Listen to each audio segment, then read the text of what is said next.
It's time to get your morning started with the news you need to know. News update. This is what's trending with DJ and PK. Hashtag NFL. You don't fight in a real game. You fight in a real game, you get fined, you get kicked out. It's the same thing here. And look, my message to the players, if you get in a fight out here, if you're a starter, you're going to play the whole preseason game. If you're not a starter, you won't play at all. And so that's kind of my mindset with that. That's the Patriots coach, Jared Meyer, right there on how he approaches fighting in practice. I get that. You're a starter. You have to play in the preseason, but that just increases the risk of injury, and then the team isn't as good and the coach gets fired. I get where you're going with that, but we thought that all the way through. Not sure that's a great idea. So he gets injured in the first game of the season. What's the difference? Well, if that happens, then there probably wouldn't be much difference. But that doesn't mean that's going to happen. Everybody isn't going to get hurt. Well, doesn't mean they're going to get hurt in the preseason either. Yeah. But the point is they're going to have to play the whole game at some point. Dallas Cowboys star Micah Parsons says he is confident that wide receiver CeeDee Lamb would report in time for Lamb to play in the team's season opener. On week 1, he'll be suiting up for the Dallas Cowboys. Jamar Chase in Cincinnati not practicing with the team as he seeks a new contract. Wide receivers, PK, such a headache. You want to have great wide receivers, but they often turn into a headache. They do. Man, I don't get into contracts. I'm about the games. J.J. McCarthy doesn't have any games for a while, maybe for an entire season. Vikings rookie quarterback coming out of Michigan is going to undergo surgery to repair a torn meniscus in his right knee. The timeline for return to action will not be determined until he has the surgery. Potentially season ending. That could be big news for a former BYU quarterback. Jaron Hall's there, and they've got 4 quarterbacks. If McCarthy ends up being out for the year, they've got 3, and Hall's in a much better spot. Well, you know what they say. If you've got 3, you've got none. Sam Darnold is going to be the one. McCarthy, I think, was slated to be the backup, and then Hall's fighting for that 3rd spot, and maybe I'll have a chance to win the backup spot now. DJ and PK. Hashtag college football. Yeah, Hinckley looks great. I mean, he looks really good. It's just getting him to the game and also making it so we can work with him. It's he and LJ getting enough reps where we can feel like, okay, there's enough game-ready reps where they're back to their normal selves. And Hinckley's getting there, LJ's getting there, and I think Miles did some really good things. And you know, we've seen Pokai and seeing the emergence of Sione Moa and Pokai start to make some plays, and it's been really good for those guys. That's Kalani Sitake, BYU's running back situation. L.J. Martin apparently practicing full go yesterday. There have been questions about him, but a couple weeks before the opener, maybe he's ready to go now. Feeling better about the running back? Hear anything through, your alternate channels? I don't know that they need anybody like that in the first game. That's not the point. The point is to be ready, I would say, the second game. And they keep insisting, Jay Drew had the report out 3 or 4 games. Well, maybe it's only 1 game.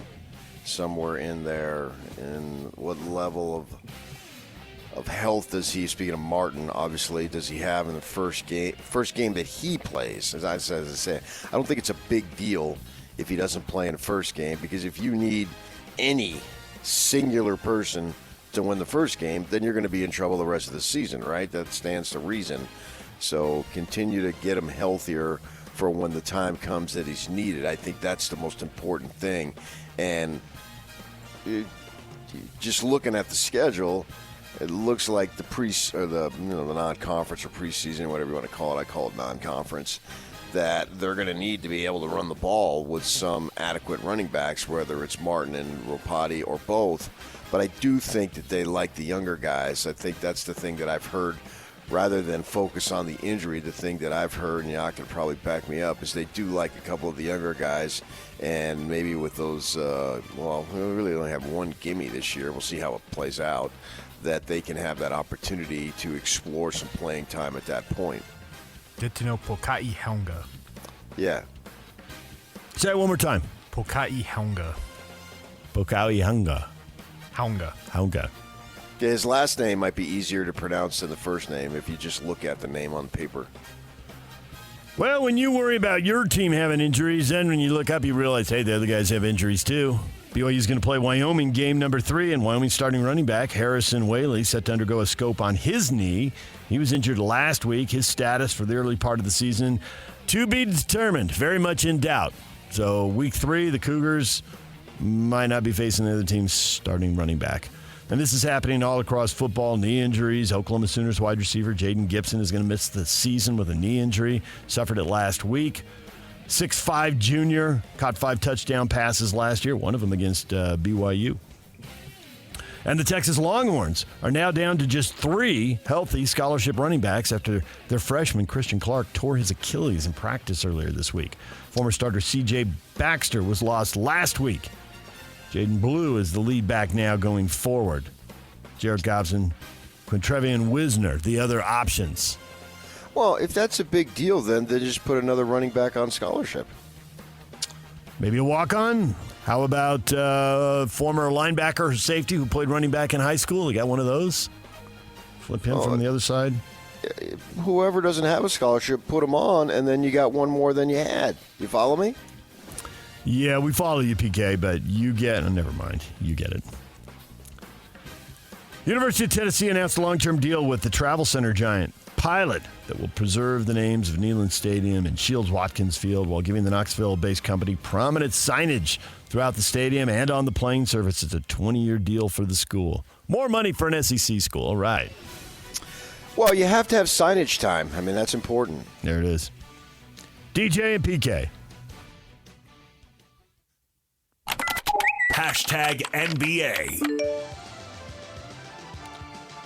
The full NBA schedule for the 2024-2025 season will be revealed tomorrow on ESPN's NBA Today, but the NBA's had some of the games, including the pool play games and the NBA Cup, set. The Jazz are in a group with the Lakers and Oklahoma City. They play the Suns in the first game. Klay Thompson's first time as an opposing player back in San Francisco against the Warriors will be a game in the NBA Cup as well. And what happens when you coach a team to a win in an NBA Cup, PK? You get fired. That's the history, and you're big on history. There it is. DJ and PK.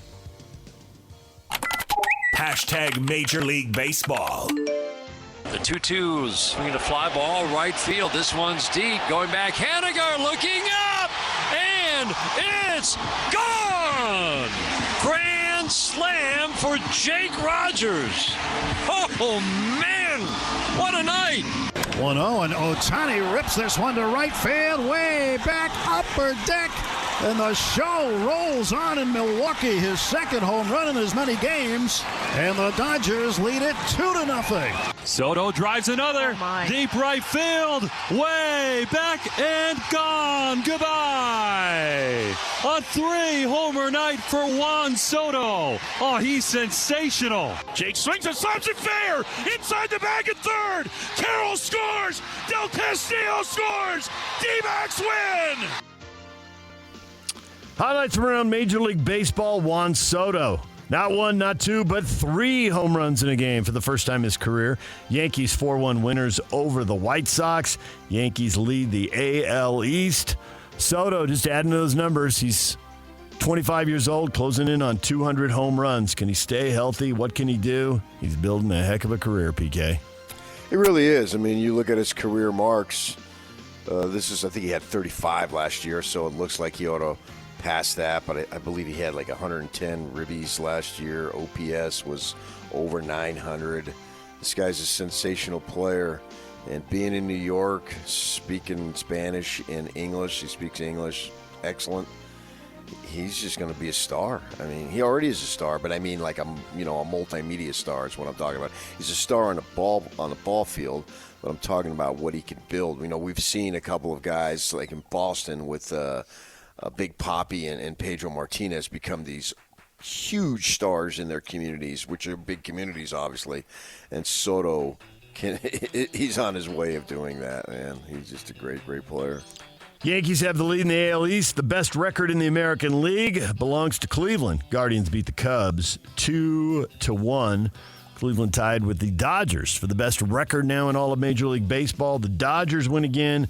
They beat the Brewers 7-2. You heard Shohei Ohtani. That was his 37th home run of the year there. The Dodger health news, it's like every day, okay, this pitcher's coming back, but this pitcher's going to have surgery. It's nonstop, and yet the best record in baseball tied with Cleveland. Well, they're getting guys back. I mean, we talked about it yesterday. They're losing their rookie, Ryan pitcher, but guys are coming back. Kershaw pitched well the other night. They're expecting a couple other guys to come back. Betts is now back. I think Betts arguably is the best all-around player in the game, certainly the best all-around player on their team. They're 2-0 since he's been back. They've won comfortably both games. That's why I still say they're going to win the division. I don't know what that means in the postseason because it tends to be a crapshoot, but they should be fine there. Dodgers win. The teams chasing them also win. Padres shut out the Pirates 3-0. Diamondbacks 4-3 over the Rockies, 2 in the ninth, and they walk it off to win again. Game-winning single from Jake McCarthy. The Bees opened their series in Sacramento with an 11-7 loss to the Rivercats. Same two teams play again tonight. First pitch at 7:45 with coverage on the zone starting at 7:30. That is what is trending. It's brought to you by Shamrock Plumbing. There's no job too big or too small. Get the personal touch with Shamrock Plumbing. Coming up at 8 o'clock, Frank Dolce, former Ute quarterback. He is on the way in about 45 minutes. It's Win Tickets Wednesday. We got a 4-pack of tickets to watch the Salt Lake Bees at home as they're counting down the final games in this stadium before they move to their new ballpark. Win Tickets Wednesday coming up in the 8 o'clock hour. Stay with us, DJ and PK. It's 97.5 The Zone.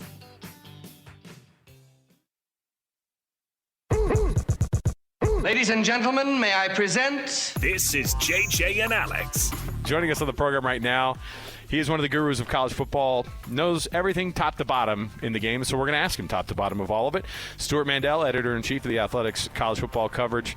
Thanks for being on with us, Stuart. We appreciate it, man. You know, love listenership, interest. I did put Cam Rising as my sleeper Heisman candidate because I think he's off the map after missing all of last season. If Utah does have the kind of season we just talked about, wins the Big 12, goes to the playoff, obviously it'll mean he had a big season. And I think in this new format, the Heisman will probably go to somebody from a team that made the 12-team playoff. Catch JJ and Alex afternoons from 3 to 6. Presented by G2G Bars on 97.5, the KSL Sports Zone. DJ PK, it's 97.5 The Zone. Hot Takes or Toast brought to you by Siegfried and Jensen with 30 years of serving Utah. PK, the countdown to college football is on. Everybody wants to know how their team's going to do. It's, of course, impossible to know. Is there any chance we're overvaluing both our teams? We're too hyped up for the two Big 12 teams in our market? Boy, I think it's impossible to overhype BYU. They don't have any hype. So if you ain't got hype, you ain't got hype to lose. And I think that the only one that you can make that in the state is Utah. They have hype. Utah State doesn't, and BYU doesn't. I'm not sure about Utah Tech. I might wander over there after I get done with Black Desert today to find out what the hype is. Do that. Find out. Get to the bottom of it. What's happening in the WAC? They got that new coach from Stanford, the defensive guy. Lance Anderson. So, yeah, old Lance. We had him on the show, didn't we? We did. I think we did. Yeah, Steve Clark's there. So, yeah, I don't think that they can be overhyped. Speaking of BYU, because they literally have no hype. The Athletic wrote a story based on 100 simulations for whatever that's worth. Utah came out with an average of 9.2 wins, BYU 4.1. If the Utes end up on 9 wins or the Cougars end up on 4, the fan bases are disappointed. That is not good enough for either fan base, I would think. They had the Utes winning the conference about a quarter of the time. They go 9-0 in conference. 9-0 in conference and 0-3 in the non-conference. That'd be a wild season. Yeah. Yeah. Well, it depends, though, because does 9 get you in? The whole thing is the playoff, right? So if they get in the playoff and 9 get you in, you get some type of tie, and then you win the game in Dallas, I don't know that it's disappointing. I mean, the Diamondbacks got in with 84. I think you jealously told me that on the first day of the playoffs, and they went to the World Series. Was that a disappointment? They only had 84 wins? The only disappointment is they lost the World Series, but it was a phenomenal run. So I cannot say 9 wins. I never looked at numbers, and that's the be-all, end-all. It just doesn't work for me. And so if there's a way that they can get in with a tiebreaker and then win a ball game in Dallas, and they're in the postseason, the playoff, not just the postseason, but the actual playoff, then who cares what happened along the way?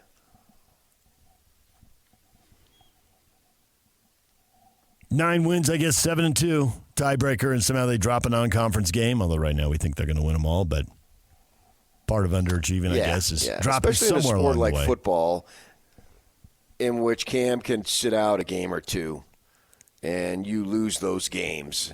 So they point to, well, he was out.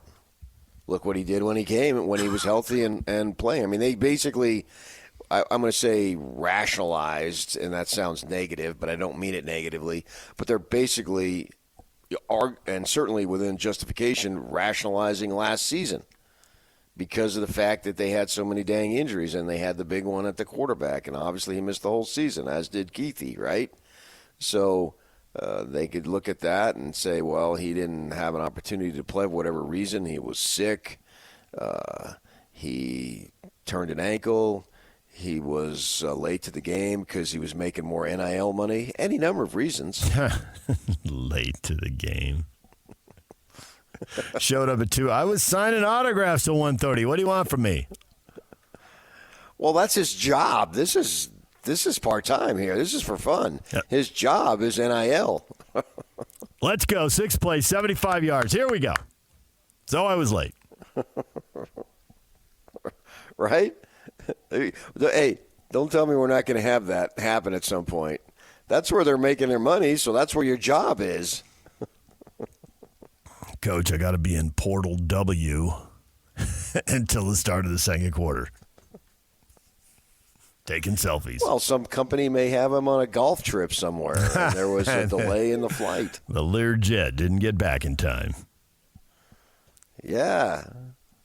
So I'd have to see. And it's doable, especially in a conference this year, which is brand new. And there might be 3 or 4 screwy things that happen during the course of a season with a brand new conference that you didn't know about. And you'll learn it as you go type of thing. And I wouldn't, you can't count on it. That's why they're screwy in the first place, right? And that's what's going to be interesting in this. This is a brand new situation here. And so what does that mean? Maybe it means nothing, and maybe the better team on paper and the favorite team, they win those games. And particularly Utah is really, that's all their fans care about is they win, right? And maybe that is the case. They're favored probably most of their games, if not all, certainly most, and we'll see when we get there. And they do what they're supposed to do, and they've got nothing to worry about, and they're sitting there at 10, 11 wins at the end of November. Maybe so. But my guess is if you take a step back and look at the conference-wide, there's going to be some screwy things happen. I mean, there usually is, or there usually was in the Pac-12, right? A crummy team could beat a good team. And we see that. We saw that. Now, you don't necessarily see it in some of these other conferences, right? Ohio State, I was driving to St. George for this thing with Black Desert, and I got this satellite on, and they're talking about, the national stuff on the college sports station tend to talk about the same thing, same teams. And they're telling me, well, Ohio State's got a soft non-conference schedule. They got to figure out their quarterbacks. And one of the kids, Brown from Corner Canyon. But it's like, well, duh. I mean, they almost always have a soft non-conference. Maybe they got one game. But they're so much better than everybody all the time that just about any schedule they roll out is going to be soft because they're just that good annually. It's breaking news if they're not really good, right? It's not the other way around. Well, in the Pac-12, it wasn't necessarily always like that, and you could have those upsets. Will we see those types of things happen in the Big 12? That remains to be seen. Last year, we saw Oklahoma State go to UCF and get blown out 45-3. That struck me as something that shouldn't have happened, and yet it did. Oklahoma State was really good, and you go on the road, you can lose, but they just got worked. Whooped. And maybe we'll see some of that some more. Shockers. Yeah, and you don't necessarily need to get whooped. You can lose. Losing is losing. Yeah. However it plays out. Yeah.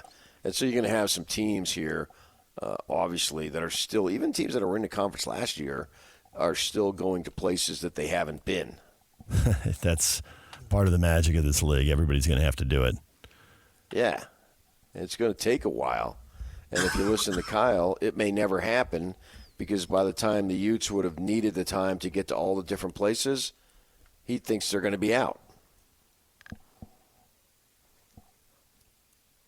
Hard to build tradition that way, but this era of college football isn't about building tradition. It's about realignment and making the most money possible off TV deals. So. Well, yeah, absolutely. And that's I think that's what it's always been about to an extent. Now it's everything as far as the money is out in the open.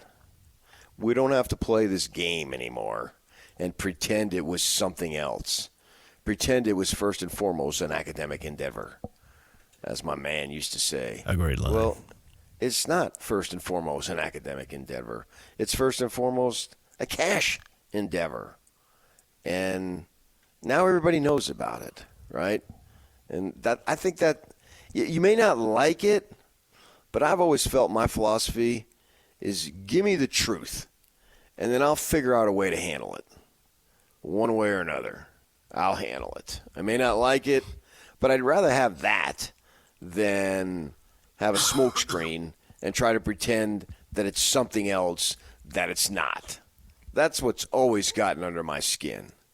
You know, like a bunch of media members are fans of the team. Okay, you're a fan of the team. Don't try to hide it. Or you're a fan of a particular political candidate in real life. Okay, don't try to hide it.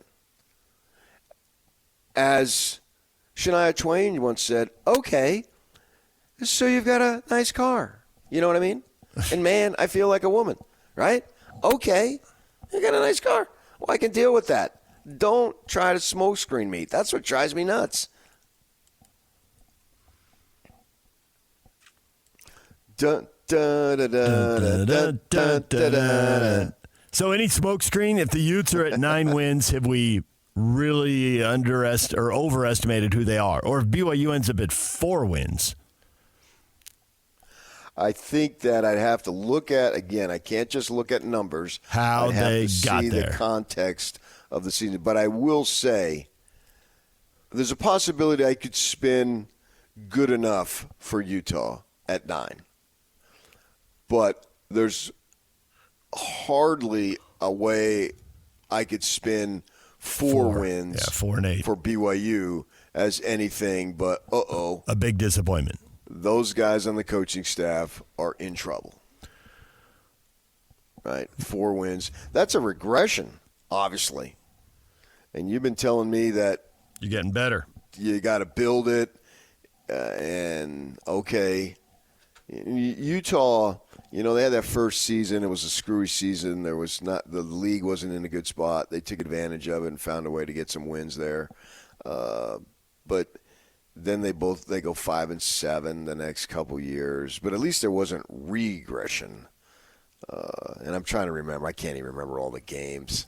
That's just too long ago to remember that many games. The regression was in league play. They went from 4-5 to 3-6 to 2-7. Yeah. That's the part I remember. Right. That's just record-wise. And the reason why I bring up Utah is because the Cougars have brought up Utah about how there was an adjustment period. So, yeah, okay, so there was an adjustment period. We get that. and for them, they got out of it. BYU, it's all about sell. What are you selling to your fan base, to the media, most especially to your recruits? Because now you're expected to go toe-to-toe and win your share of battles with Utah in recruiting, in-state, certainly. If they go get a kid from Florida, a non-LDS kid who somehow has a connection, he wants to come, or Texas, okay, we understand that. But these local kids, especially if they're of the sponsoring religion, I understood anyway, when you were an independent, you were up against it because Utah was in a better situation. It's just a fact. Well, now that factor has been removed. And so now it's about you being able to recruit successfully against them. And we were talking to Kelly Papinga. He felt like this past season they had success in that situation of going up against Utah.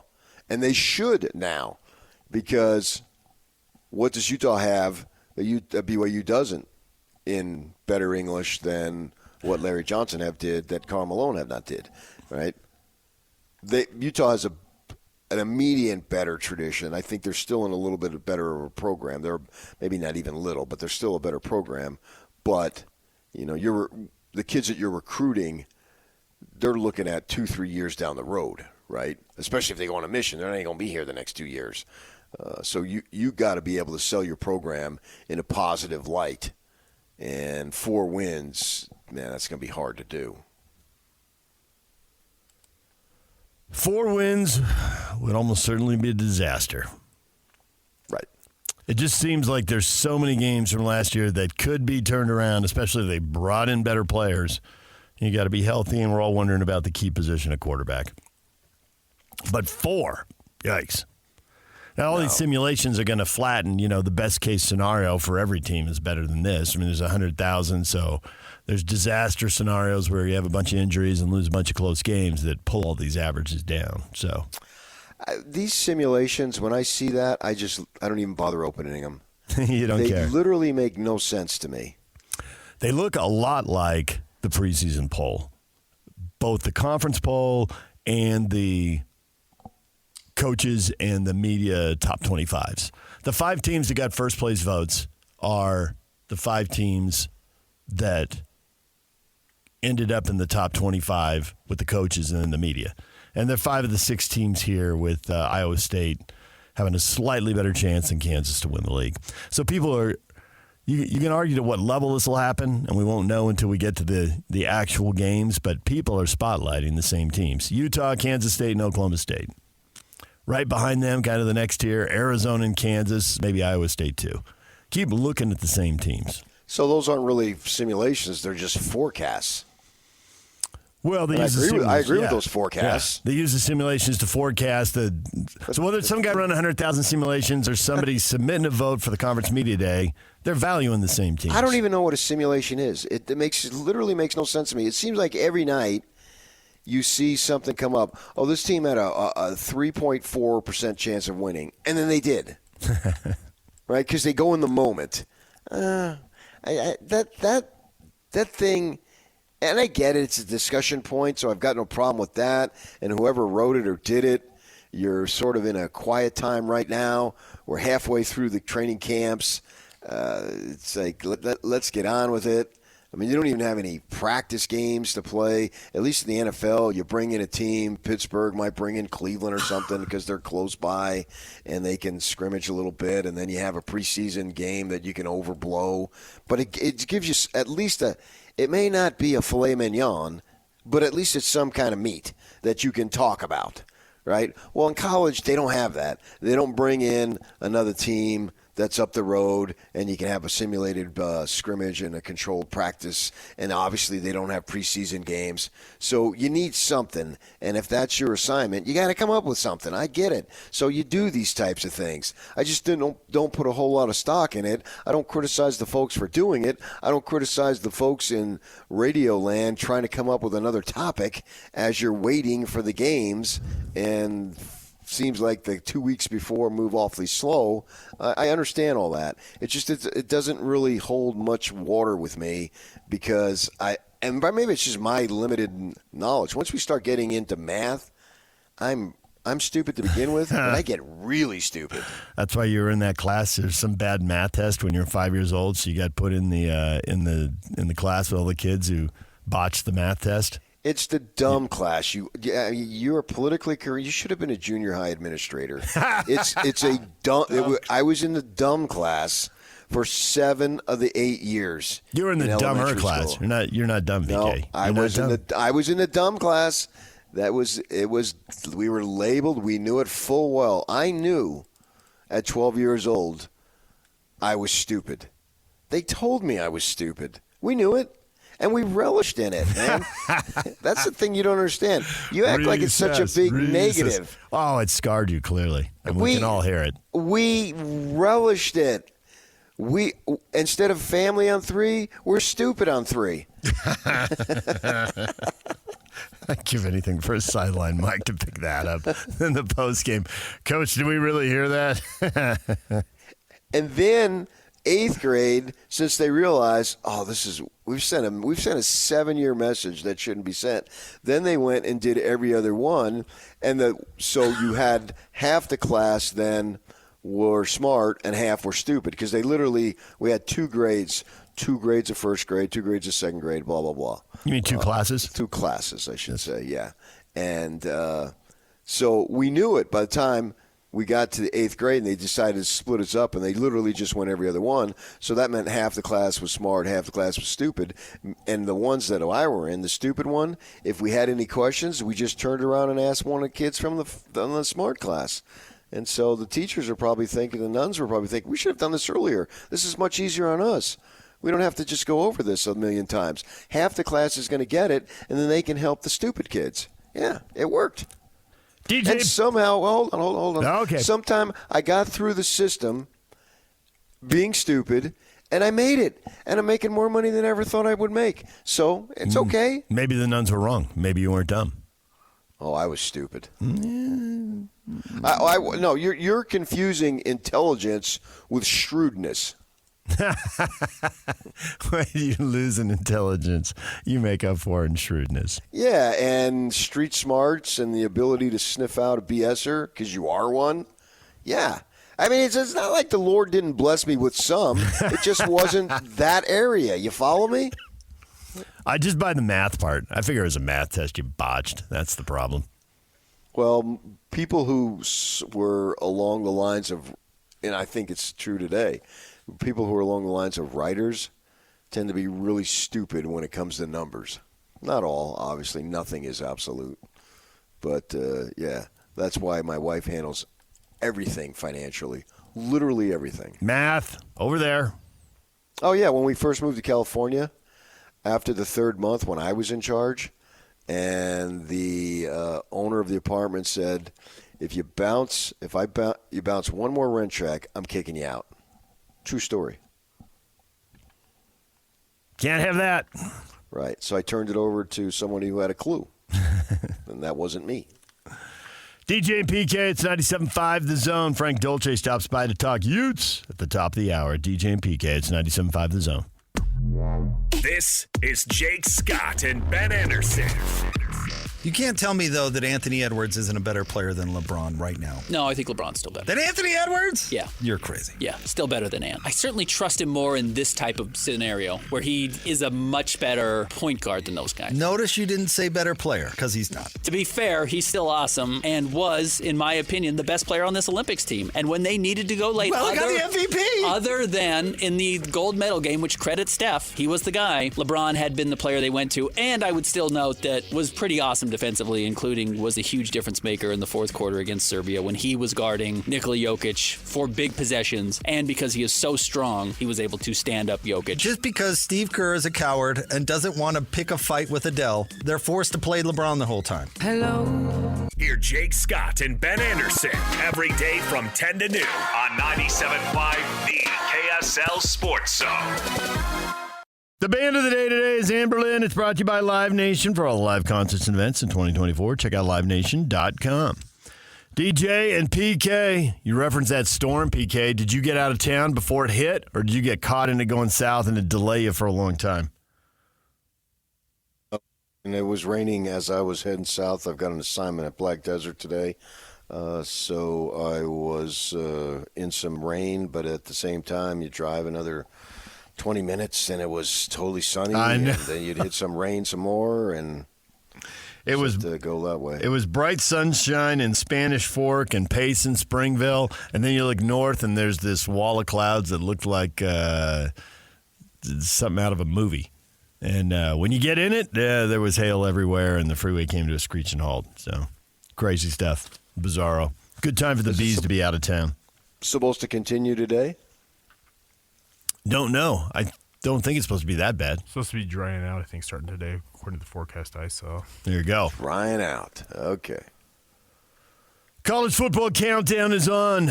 2 weeks from tomorrow, we get games. It can't come soon enough. This is why we need Major League Baseball, PK. This is it right here. You have Major League Baseball, there's a division race, or there's a wild card race, there's a game every day, there's something happening, and you can just get through this. Yep, wake me when you have games. We'll get there for the games. Yeah, but suppose your team isn't in it. I mean, what are they talking about in Chicago if you're a White Sox fan? Chicago has two teams. The most awful season in Major League Baseball history for anybody, anytime, anywhere.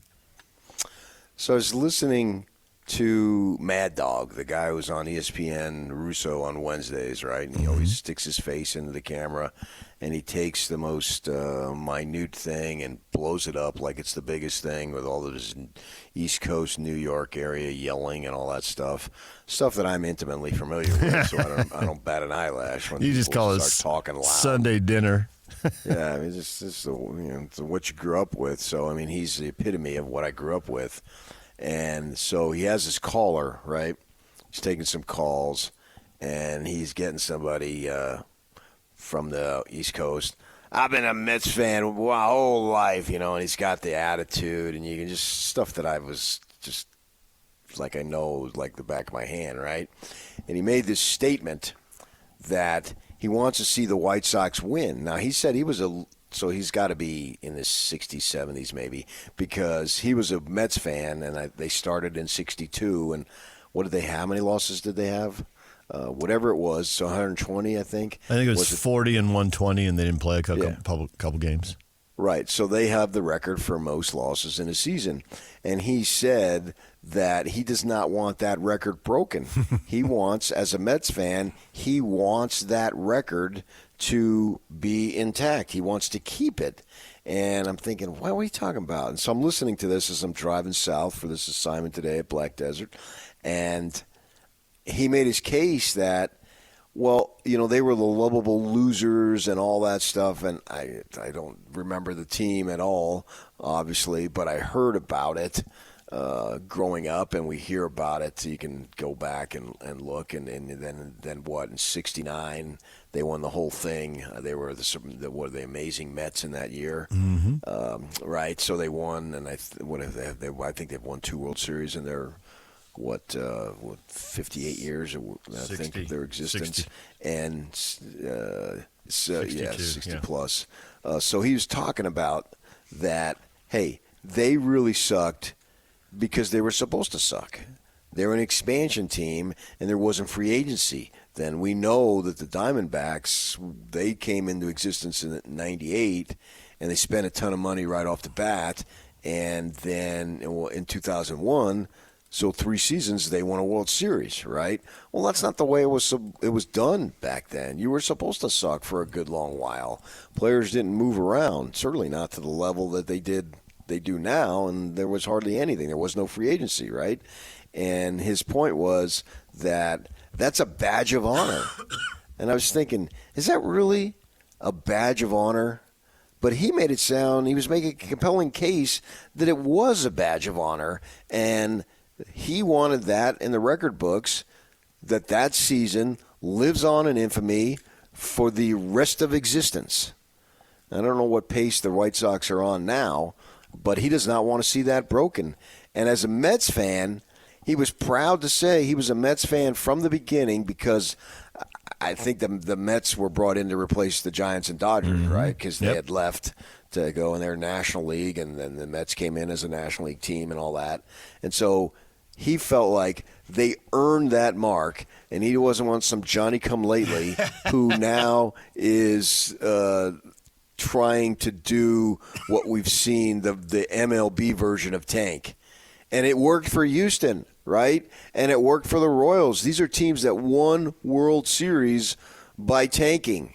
So, and you would think that in baseball, it would be the tank aspect would be much harder to have success than the NBA version just on numbers, right? But he's saying, no, man, they're trying to lose. The Mets weren't trying to lose. They just sucked under the parameters of the game.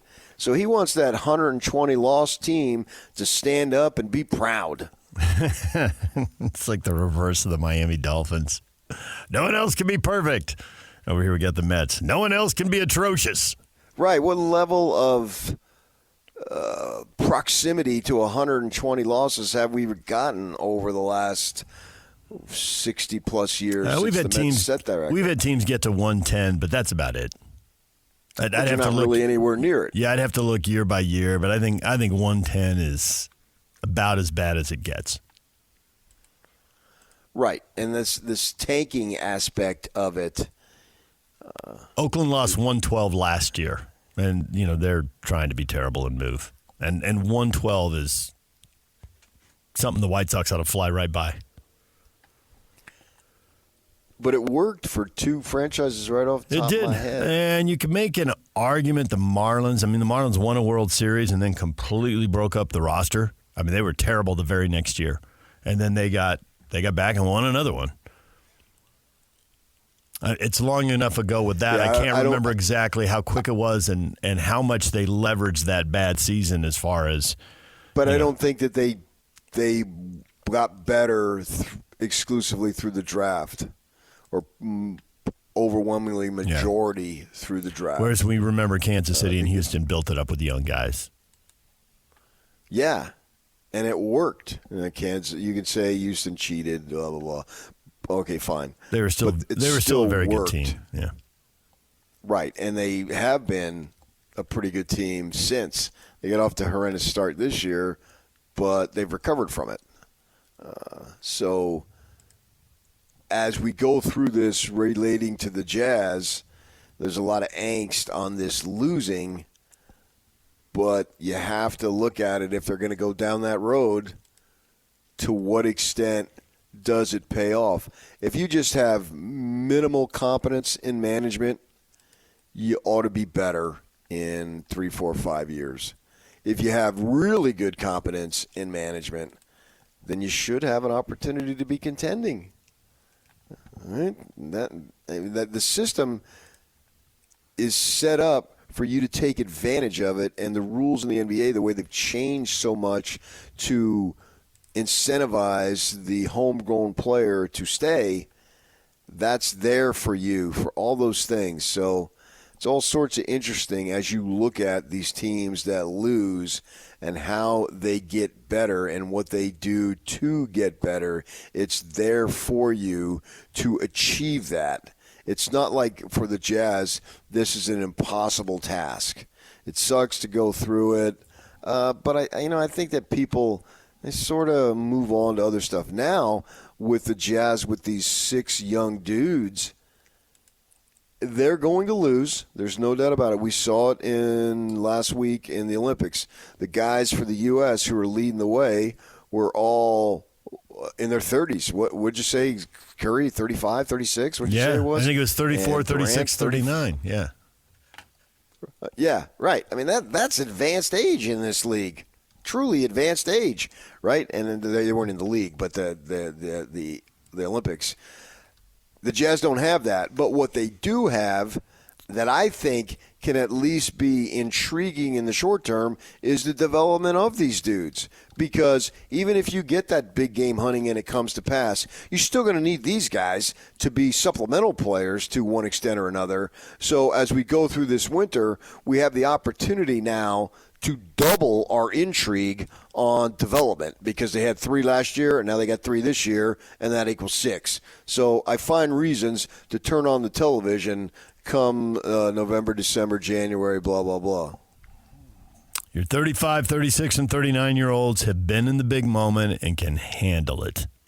And these other guys haven't been in the big moment, but we ought to be able to see them handling moments, and they'll be big to them because they haven't been in them before, and start to make that progress. Hopefully. That's the plan. Well, I think that's going to be. Right. Yeah, that's why Unless I want to some see them option all up comes with the big club. Unless there's some option and there's the big game hunting and you got to move a couple of young guys and a couple of picks, who's to say that we're going to see these guys? Okay. There's no guarantee. But then in that case, they're still moving things forward, presumably, with whatever trade becomes possible at whatever moment in time. Another team decides we're shaking it up. This season, the Jazz don't lose 120 games. Good point. Nice. When we come back, Frank Dolce, former Ute quarterback, talking Utah football. That's next. Stay with us.